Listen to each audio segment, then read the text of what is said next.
Bienvenue dans cette nouvelle édition d'un apéro avec Moto Magazine, votre petite friandise du vendredi soir où ça parle de moto extraordinaire. Et cette machine, messieurs, dames, si vous étiez adolescent dans les années 90, ne me dites pas que vous n'en avez pas rêvé, c'est la Aprilia RS 125. Je suis avec Johan, son propriétaire. Johan, on va le voir sur la chaîne parce que non seulement il est sympa, non seulement il nous invite, non seulement son père fait des putains de barbecue et en plus il a une vraie belle collection de motos. Donc attendez-vous à le voir assez régulièrement. Merci encore, Johan, pour ce moment partagé avec toi.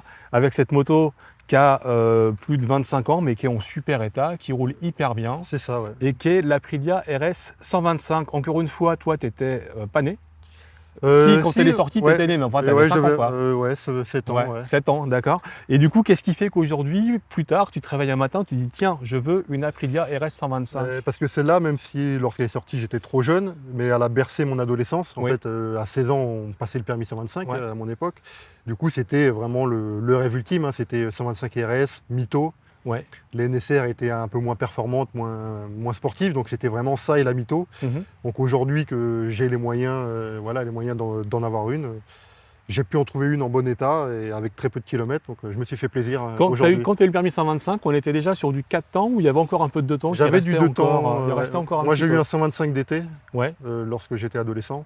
Mais les RS étaient déjà trop chers comparés au trail, donc c'est pour ça que j'ai pris un DT à l'époque. D'accord. Alors pourquoi cette moto est importante? On va faire un petit flashback. En fait, Aprilia connaît une vraie croissance importante dans les années 80. La marque, elle a je ne sais plus combien, quand c'est né Aprilia, fin 60, un truc comme ça, je crois. Ils font des cyclos, enfin peu importe. Là-dessus, je m'embrouille, mais peu importe.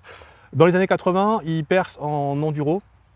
En trial, et puis ils se disent tiens on va se mettre, ils ont des scooters, et ils se disent tiens on va se mettre un petit peu à la route, et en fait ils s'engagent en Grand Prix 250 en 1985.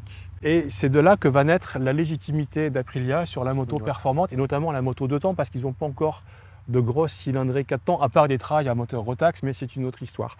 En 1992, Aprilia décroche son premier titre de champion du monde en GP 125, et puis ensuite ça va être l'époque de Max Biaggi qui va remporter 3 titres consécutifs sur une RS 250, et là Aprilia est non seulement la marque qui arrive à déloger les Japonais, parce que jusqu'à présent le Grand Prix c'était un peu la chasse gardée des Japonais, et c'est la marque qui gagne en crédibilité, en légitimité, et qui surtout qui transforme un peu cet engagement en compétition en machine vendue sur la route. Résultat, on se retrouve avec des 125 performantes. Alors à l'époque, toutes les marques italiennes font les 125 performantes. Il faut savoir qu'elles sont plus chères que les japonaises, mais elles sont aussi beaucoup plus sophistiquées. C'est-à-dire qu'au Japon, on avait, moi dans mon adolescence, il y avait des RG 125, ensuite il y a eu les TZR, les NSR. Ensuite il y a eu les NSR, mais une RG 125, tu avais des roues comme ça, tu avais une fourche de mobilette, ça marchait un peu parce que ça faisait une bonne vingtaine de chevaux, mais au niveau châssis, c'était quand même un peu une mob améliorée. Quand tu vois ça, avec le cadre en alu, la grosse fourche, les gros freins,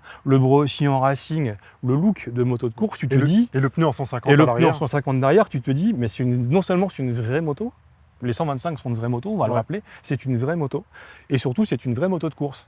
C'est ça, ouais. C'est vraiment le cadre est dérivé de la moto de compétition, vraiment gros cadre en alu, le bras aussi en banane.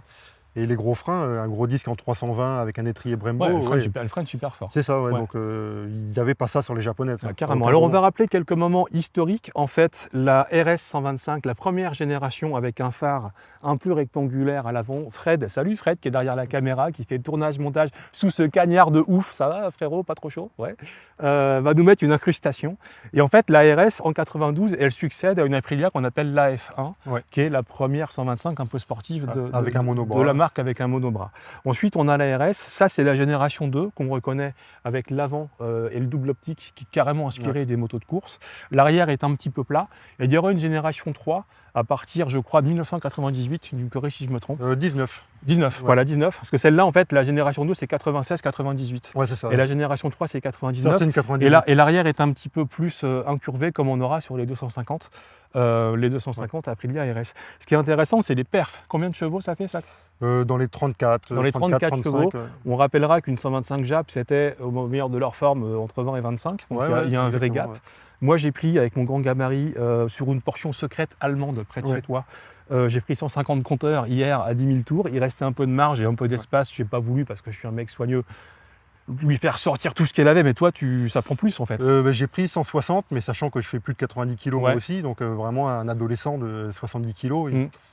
Ouais, je sais pas, il prendrait combien, mais ça marche beaucoup. Oui, enfin, ça prend 170 compteurs si tu es Ouais. un peu svelte et que tu as les bonnes conditions. Donc, pour une 125, ça dépend de sa mère, Ouais. mais alors sérieusement.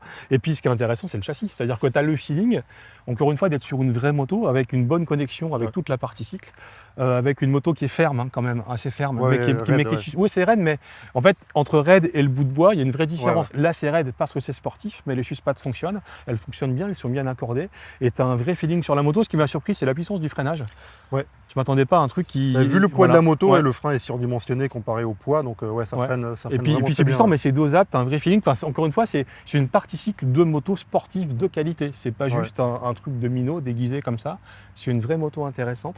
Alors par contre, au niveau moteur, en vrai, ça marche entre 8 et 11. Ouais, exactement. Ouais. Voilà. En dessous, là, celle-là est très très creuse. Ouais. Donc en fait, c'est mode survêtement et je suis énervé obligatoire, quoi. Il faut être en mode race tout le temps. Hein. Ouais. On peut pas rouler sur le couple. Enfin, Il n'y en a pas. mais parce qu'il n'y en a pas. Donc, Pourquoi on peut pas? Il y c'est en a en pas. mode race tout le temps. Tout Ouais. le temps, il faut tomber des rapports dès qu'on veut dépasser ou même avancer en fait. Ouais, hein. ouais. Dès qu'on tombe en dessous 8000, il n'y a plus Il n'y rien. a plus rien. Mais par contre, c'est rigolo, la sonorité est plaisante. Alors tu as un pot à crack et pas d'origine, évidemment. Ouais. Mais c'est plaisant sans être trop bruyant, ça reste vivable. Non, ça va, alors que la ligne est d'origine, c'est pour ça que la moto marche vraiment très bien et il y a une grande vitesse de pointe alors qu'elle est en pot d'origine. Il est en pot d'origine à part le silencieux. Toi, tu l'as depuis combien de temps cette moto? Je l'ai depuis 2 mois à peine. D'accord. Et tu t'as fait beaucoup de choses dessus ou elle était en bon état quand tu l'as eu? Alors j'ai remis un kit déco d'origine parce qu'elle n'avait plus aucun autocollant, donc j'ai remis un kit déco d'origine et j'ai repeint cette partie qui normalement est grise d'origine, la partie de la selle D'accord. est grise normalement, et sur les 2,5 elle est noire, donc je l'ai fait en noir parce que D'accord. je trouvais ça plus joli. Ouais. Et c'est principalement ce que j'ai fait. Ouais. Est-ce que c'est fiable? Moi j'ai lu qu'il y avait, alors que le moteur est relativement costaud si tu fais un peu gaffe, par contre il y a des petites faiblesses possibles sur l'électronique, sur l'allumage, sur l'électricité. C'est vrai, c'est pas vrai? Toi qui as parcouru les forums, t'en dis quoi? Alors vraiment, les plus gros points faibles, c'est la mécanique. Hein. Si on n'en prend pas soin, qu'on tire dedans, qu'on ne fait pas les entretiens, bah voilà, le moteur est... Ouais, mais tirer dedans, t'as pas le choix. Donc, tirer dedans, mais tirer dedans. ou tirer dedans à froid ou de ne Ouais. pas faire les entretiens, Ouais. parce que ça fait 34 chevaux, donc c'est énorme pour la cylindrée, donc ça demande un bon entretien. Donc si on ne le fait pas, on fait des pistons, on fait des cylindres. Ouais. L'entretien, c'est quoi du coup? C'est vérifier quoi en fait? Piston tous les 10 000. Ouais, c'est ça, piston tous les 10 000. Hein. Ouais, piston segment, Ouais, tout ça. piston segment, ouais. Voilà, le bas moteur est plus costaud? Le bas moteur est costaud. Hein. Faire les vidanges de boîte, pareil, Ouais. en temps et en heure, mais le bas moteur, il n'y a aucun problème. C'est vraiment un de temps, hein, les pistons et les segments. Si on met pas assez d'huile ou d'huile de mauvaise qualité. Ouais. Ça vaudrait combien une belle RS 125 comme la tienne, hein, qui est dans un état absolument magnifique aujourd'hui? Alors elle n'est pas toute jeune, mais la tienne n'a pas beaucoup de kilomètres. Tu as un dossier d'entretien complet sur le moteur. Elle a 9800 km, elle est en super état. Cosmétique, châssis, pneus neufs, machin, ça vaudrait quoi? Alors une RS 125, les phases 1 en état moyen, on va dire 2005. Ouais. Et dans un état comme ça, ça va 3000, 3002. Ouais. Un peu Parce plus que de 3000. vraiment, elle a les pneus en bon état, le moteur qui a été refait, piston, segment. Donc au-dessus de 3000 aujourd'hui. Écoute, moi ça me paraît pas excessif pour se payer à la fois une belle moto, une moto avec un vrai châssis Une bien réplique conçu, de Grand Prix. Hein. et puis revivre un peu une réplique de Grand Prix, et puis revivre un petit peu ces fantasmes d'adolescent. Moi je suis trop vieux pour avoir fantasmé là-dessus, j'étais plus sur de la RG 125 ou de la NSR 125, mais qui sont des motos beaucoup moins abouties que cette RS. Merci encore Johan de nous avoir conviés à passer ces moments avec toi et puis à essayer cette moto.